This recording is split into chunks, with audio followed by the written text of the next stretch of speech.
Brother Rahul আরও এগিয়ে যাচ্ছেন, আরও এগিয়ে গেলেন, কৌমিদের ১২টা বাজিয়ে দিচ্ছেন। ওমর রাদিয়াল্লাহু আনহু ২০ রাকাত তারাবির নির্দেশ দিয়েছিলেন কিনা এই সংক্রান্ত মেগা টকশোর পর ব্রাদার রাহুল থেমে নেই।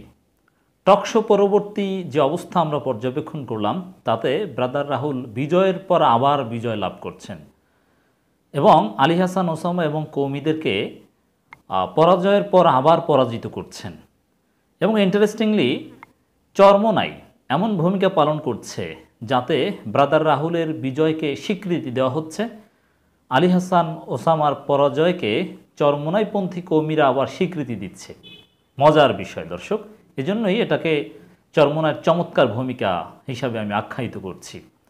কি ঘটেছে দর্শক দেখেন, আসলে বাস্তবতা তো যখন সেই বিতর্ক কিংবা তাদের আলোচনা রিভিউ করেছি তখনও বলেছি যে আসলে ব্রাদার রাহুল হোক আর আলী হাসান ওসামা হোক কেউই একে অপরের সবগুলো প্রশ্নের উত্তর দিতে পারেননি। সব মিলিয়ে ব্রাদার রাহুল এগিয়ে, তিনি বিজয়ী ডেফিনেটলি, কিন্তু আলী হাসান ওসামার পক্ষ থেকে উত্থাপিত সবগুলো প্রশ্নের উত্তর কিন্তু ব্রাদার রাহুল দিতে পারেননি বা দেওয়া সম্ভব নয় এবং সবগুলো প্রশ্নের উত্তর নেই। এই জন্যই আমরা বলি এটা একটা আল মাসালাতুল মুখতালেফা, এটাকে আপনি দুইটাকেই সঠিক বলে মেনে নিতে হবে, তাছাড়া কোনো উপায় নেই। কিন্তু আলোচনা শেষ হওয়ার পরে আলী হাসান ওসামার পক্ষ থেকে বিভিন্ন প্রশ্নের উত্তর অথবা ব্রাদার রাহুলের যেসব দুর্বলতাকে কৌমিদের কেউ কেউ বা আলী হাসান ওসামার পক্ষের কেউ কেউ ব্রাদার রাহুলের দুর্বলতা হিসেবে উপস্থাপন করার চেষ্টা করছে, একটা পয়েন্টকেও ব্রাদার রাহুল ছাড় দিচ্ছেন না। প্রত্যেকটা পয়েন্টের সমুচিত জবাব ব্রাদার রাহুল নিজে দিচ্ছেন। On the other hand Ali Hasan ওসামার পক্ষ থেকে ওইরকম কোনো সুনির্দিষ্ট জবাব দিতে দেখিনি, যদিও তিনিও বিভিন্নভাবে কথা বলার চেষ্টা করছেন। এবং মজার বিষয় যে আলী হাসান ওসামার পক্ষে কৌমিদের বড় বড় বিতার্কিকরা কেউ দাঁড়াচ্ছে না, বরং তিনি বিতর্কে ভালো নয়, রেজাউল করিম আবরার হলে ভালো হতো, এই কথাগুলো বারবার আসে। এখন কেউ যদি বলে কৌমিদের মধ্যেই, যেটা চরমোনাইয়ের লোকজন, গুরুত্বপূর্ণ লোকজন বলে যাচ্ছে, আমি প্রমাণ দেখাবো, যেখানে আমার ভাই রেজাউল করিম আবরার হলেই ভালো হতো, বিতর্কে তিনিই সেরা, এই কথা বলা মানেই সুস্পষ্টভাবে আলী হাসান ওসামার পরাজয়কে স্বীকৃতি দেয়া। দর্শক, আমি কিছু বিষয় দেখাবো আপনাদেরকে, তাহলে বিতর্ক পরবর্তী ব্রাদার রাহুল যে আবারও জিতে যাচ্ছেন, কৌমিদেরকে যে 12টা বাজাচ্ছে, তাদের দুর্বলতাগুলোকে ব্যাপকভাবে যে প্রতিষ্ঠিত করার চেষ্টা করছে রাহুল একা। এবং এখানে আরও ইন্টারেস্টিং বিষয়, ব্রাদার রাহুলের পক্ষে কিন্তু আহলে হাদিসের বড় বড় শায়েখরা কেউ এখন কিন্তু কলম ধরছে না অথবা তার পক্ষে যুক্তিকে শক্তিশালী করার চেষ্টা করছে না। ব্রাদার রাহুল একা লড়ে যাচ্ছেন, আহলে হাদিসের সাধারণ সমর্থকরা রাহুলকে সমর্থন দিয়ে যাচ্ছেন, কিন্তু বড় বড় আলেম ওলামারা কিন্তু এখানে রাহুলের পক্ষে দাঁড়াচ্ছে না, কিন্তু একাই কৌমিদের 12টা বাজিয়ে দিচ্ছেন।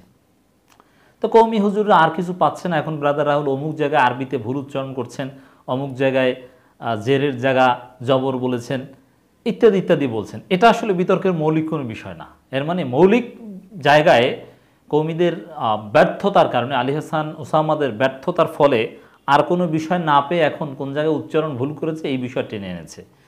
এটা হ্যাঁ, এটা সামগ্রিকভাবে বিতর্কের জয় পরাজয় নির্ধারণে এটাও একটা মানদণ্ড, কিন্তু এটা একেবারে সিম্পল, এটা মৌলিক কোনো বিষয় নয়। এই বিষয়গুলো ধরলে তো চরমভাবে একেবারে পরাজিত করে দেওয়া যায় আলী হাসান ওসামাকেও, আরও ছোটোখাটো বিষয় ধরেও। যেমন গোল্ডেন চেইন নিয়ে কৌমি এবং আলী হাসান ওসামারা যে কথা বলেছেন, এটা হাস্যকর। গোল্ডেন চেইন বলতে বোঝানো হয় মুত্তাসিল সনদ, সহি সনদ, তো এটাকে এরা বুঝতে পারে না, এরা গোল্ডেন চেইন, গোল্ডেন ডায়মন্ড এভাবে হাসাহাসি করে, তো এটাও তো ওদের একটা দুর্বলতা। যাই হোক দর্শক, আলী হাসান ওসামার বিতর্কের পর্যালোচনার জবাব দিয়েছেন আবার ব্রাদার রাহুল লাইভ করে, সেখানে এমনভাবে সবগুলো প্রশ্ন উত্তর দিয়েছেন, এমনভাবে আবার পেঁচিয়ে ধরেছেন আলী হাসান ওসামা এবং কৌমিদের যারা আলী হাসান ওসামার পক্ষে। তো এখানে আসলে আরও একবার রাহুলের বিজয়। আমি কিছু বিষয় আপনাদেরকে দেখাবো, দেখেন।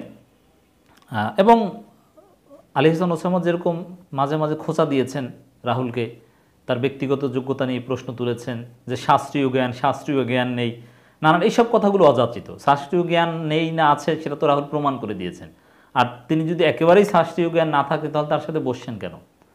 এটা তো এরকম বললে হবে না। তো এই একে অপরের মধ্যে ছোটোখাটো টিপ্পণীও ছিল, যদিও রাহুল সাহেব বারবার আলী হাসান ওসামাকে ওস্তাজ বলে সম্বোধন করার চেষ্টা করেছেন, সম্মান দেওয়ার চেষ্টা করেছেন। তো এরকম সম্মান কিন্তু আলী হাসান ওসামা রাহুলকে দিতে পারেননি। এটা আলী হাসান ওসামার কার্টেজির অভাব বলবো। তো সেক্ষেত্রে আলী হাসান ওসামা বারবার পানির বোতল দিয়ে পানি খেয়েছেন, ক্যামেরা অফ করে এবং টিস্যুর রাস্তা খালি করে দিয়েছেন ক্যামেরার পেছনে। তো এটা তার দুর্বলতা। এসির ঘাড়ে মানে এসি অন থাকা সত্ত্বেও মানে ঘেমে যাচ্ছেন। এগুলো ক্যামেরা বন্ধ করে আলী হাসান ওসামা করলেও আরও একটা চ্যানেল লাইভ করার কারণে সেখানে ক্যামেরা বন্ধ হয়নি। এইগুলো আবার ব্রাদার রাহুল নিয়ে আলী হাসান ওসামাকে কটাক্ষ করার চেষ্টা করছেন। যদিও এটা বিতার্কিকদের স্বভাব, এটা মৌলিক কোনো অযোগ্যতা না। বেশি বেশি পানি খাওয়া, টিস্যু দিয়ে মোছা, ঘেমে যাওয়া, এটা বিতর্কে অনভ্যস্ত একজন ব্যক্তির ক্ষেত্রে হতেই পারে। আর ঘেমে যাওয়ার কারণে অনেক নানান শারীরিক কারণ থাকতে পারে। এবং এটা রাহুল সাহেব টেনে এনেছেন, কারণ তাকেও নানানভাবে পানি খাওয়া বা নানান বিষয় নিয়ে এই স্লাইড শো, এটা একটা স্মার্টনেস। স্লাইড শোর মাধ্যমে আরও ভালোভাবে বোঝাতে পেরেছে। স্লাইড শো এটা বিজয়ের একটা কারণ রাহুলের, আর এটাকে দুর্বলতা হিসাবে আগে ভাগে আলোচনা ঠিক করে এনেছে। আগে ভাগে তো আলোচনা ঠিক করে আনবে, সবাই তো আগে ভাগে আলোচনা ঠিক করে আনে। তো এখানে উপস্থিতভাবে অনেক প্রশ্ন উত্তর দিয়েছেন রাহুল, এবং আলী হাসান ওসামাও তো আগে আলোচনা ঠিক করে এনেছেন, কিন্তু তিনি স্লাইড শো তো ওগুলো বানাতে পারবেন না। পাওয়ার পয়েন্ট প্রেজেন্টেশনের যোগ্যতা আলী হাসান ওসামার নেই, আমরা জানি। যাই হোক, অনেকগুলো ফেসবুক পোস্ট দিয়ে আলী হাসান ওসামা এবং কৌমিগণদের বিভিন্ন দুর্বলতা রাহুল তুলে ধরছেন। তো এতে কৌমিদেরকে কিন্তু আরও পরাজয়ের পর আবারও পরাজিত করছেন। একটা পোস্ট একটু আপনাদেরকে শোনাতে চাই। আমি হতবাক, রাহুল লিখছেন, আমি সিলসিলাতু জাহাব একটি সনদ উপস্থাপন করেছিলাম, যার ইংরেজি অনুবাদ গোল্ডেন চেন। এই পরিভাষা নিয়ে মুকাল্লিদ পল্লিতে অনেক হাসাহাসি করেছে। প্রথম ভেবেছিলাম সাধারণ জনগণ উসুলে হাদিসের পরিভাষা না বুঝে হাসাহাসি করছে, এটা তেমন গুরুত্ব দেয়নি।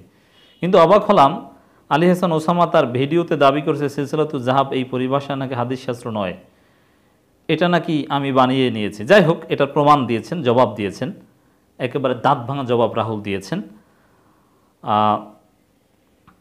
এছাড়া ওই যে ছোট ছোট কিছু বিষয়, ইয়াহিয়া বিন সাইদ আল আনসারি, ইয়াহিয়া বিন সাইদ আল কাত্তানকে মিলিয়ে ফেলা বা এইসব বিষয়েও চমৎকার জবাব। মানে প্রত্যেকটা বিতর্কিত বিষয়ে মানে আলোচনার পর যেগুলো উঠে এসেছে রাহুল জবাব দেওয়ার চেষ্টা করেছেন, এবং ইতিহাস বিষয়ে জবাব দিয়েছেন। আলী হাসান ওসামাও দুইটা পোস্ট দিয়েছেন, তাতে নতুন কোনো তথ্য দিতে পারেননি। এবং বিতর্ক পরবর্তী প্রথম পোস্ট আলী হাসান ওসামার আজকের বৈঠক নিয়ে কয়েকটি কথা, এই শিরোনামে যে পোস্ট দিয়েছেন, তাতে আলী হাসান ওসামা কার্যত পরাজয় স্বীকার করে নিয়েছেন নানানভাবে। এবং আরেকটা বিষয় দেখেন, যেটা ভাইরাল হয়েছে, যখন কোনো আমল লোকেরা কবুল করে নেয় তখন সেটা গ্রহণযোগ্য আমল হয়ে যায়, যদিও হাদিসের মান দুর্বল থাকে। আলী হাসান ওসামার এই আজব উসুল নিয়ে কৌমি পাড়ায় হাসাহাসি হচ্ছে। তাহলে তো মিলাদ, কিয়াম, কৌমিরা আরও যেসব বিষয়ের বিরোধিতা করে বেরলবিদের, যেগুলোকে বেদাত করে, সবগুলোই তো জায়েজ বলতে হবে, সুন্নত বলতে হবে, তাই না? তা এরকম মজার মজার অনেক উদ্ভট যুক্তি দিয়ে কৌমিদেরও রোশানালে পড়েছেন। এবং শাস্ত্রীয় উসুলে হাদিস, উলুমুল হাদিস, এত সুন্দর পরিভাষা থাকতে বারবার শাস্ত্রীয় জ্ঞান এইসব শব্দ বলেও আলী হাসান ওসামা ট্রলের সম্মুখীন হয়েছেন। দেখেন চরমনের ভূমিকাটা দেখি। চরমনের একজন বিখ্যাত সেলিব্রিটি আলেম সাইদ আহমেদ, তাকে আপনারা চেনেন সবাই। তিনি লিখেছেন, আমার দোস্ত রেজাউল করিম আবরারি সেরা এই বিষয়ে, আলহামদুলিল্লাহ। এর মানে কি? আলী হাসান ওসামা পারেনি।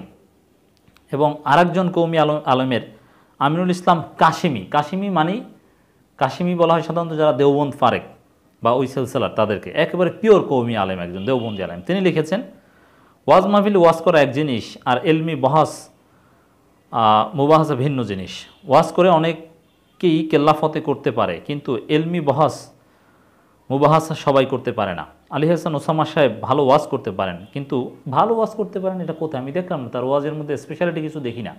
আলী হাসান ওসামাকে ভাইরাল টপিক নিয়ে একটু থেমে থেমে কথা বলা ছাড়া তার আলাদা স্পেশালিটি কী ওয়াজে? তার ওয়াজের কোনো তাসিরও তো আমি দেখি না, কিচ্ছু না, ওয়াজও ফাঁকা বলি।